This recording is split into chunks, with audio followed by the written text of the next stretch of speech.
Moses continues retelling Israel's recent history, focusing on God's victory over King Og of Bashan, the division of the conquered land, and Moses' emotional request to enter the promised land, which God gently denies.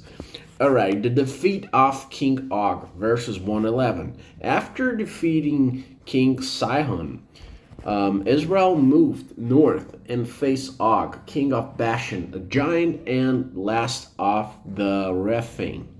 God says, "Do not be afraid, I have delivered him into your hands." Israel defeats him, taking 60 fortified cities, all of Bashan. Interesting detail, Og's bed was over 13 feet, which is 4 meters in average, long, okay, highlighting his enormous size. Yet, even giants fall when God is with you. Lesson, no enemy, no matter how intimidating, is stronger than God's promise, okay? So, the division of land east of the Jordan, verses 12 to 20. The conquered land east of the Jordan is given to Reuben, Gad, half of the tribe of Manasseh, and Moses reminds them of their vow. Your fighting men must cross over with the other tribes until the Lord gives them rest too. Okay? Lessons. Personal blessing doesn't cancel community responsibility. These tribes had to fight for their brothers before settling in their own land. All right, and let's jump to the next part. Moses remembers appointing Joshua, verses 21 to 22. Moses encouraged Joshua, who will lead after him. Your eyes have seen what the Lord did. The Lord will do the same to all the kingdoms you now face. Do not be afraid of them. The Lord your God himself will fight for you. Okay, lesson.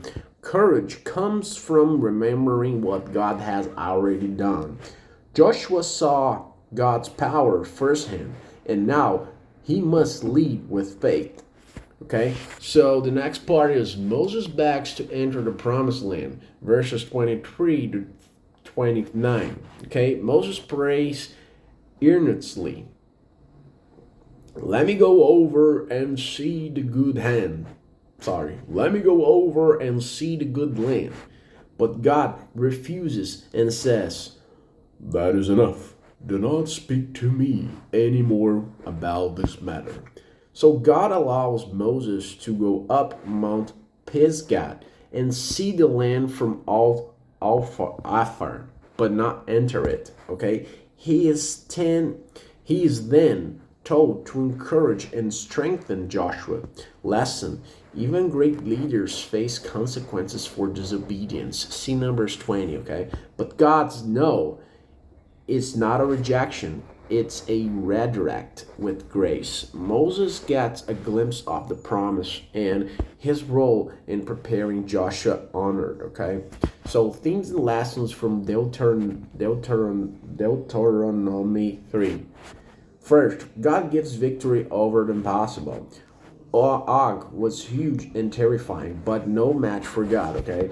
Second, God blesses with faithful and reminds them to serve others. Okay, even when your land is secure, you're called to help others inherit their promise too. Okay, third, leadership transitions matter. Joshua was not just promoted, he was affirmed, trained, and encouraged. Okay, fourth, God hears our prayers, but sometimes says no for our God. Okay, Moses' request was denied, but he was still honored and included in the history. Okay, in the story. All right. So the conclusion of this chapter show God's faithfulness and victory, the importance of unity among tribes, and the grace-filled tension of Moses' final chapter as a leader. It reminds us that God's plans move forward, okay, even when our roles shift, and that our legacy is often in how we prepare others to keep going, okay? So, don't forget to comment.